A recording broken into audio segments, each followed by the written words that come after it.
ત્યારે મને કિલ્લો શાળાએ એવી પ્રેરણા આપી હતી કે તમારા બાળકની ખામીઓને ખૂબીમાં ફેરવશો તો જ એ આગળ વધશે.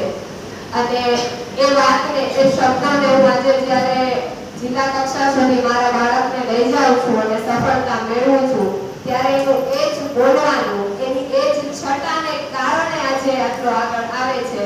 એટલે સૌપ્રથમ ધન્યવાદ. કિલ્લો શાળાનો સર લાગશે એવું લાઈવ જોઉં છું.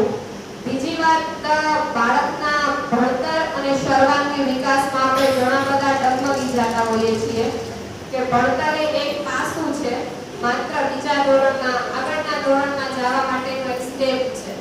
અહીં બેસેલા કોઈને પોતાના 5મા 6ઠ્ઠા ધોરણના માર્ક્સ યાદ લગભગ નહીં હોય અને હશે તો આજે માર્ક્સ કે કામ નથી લાગતા.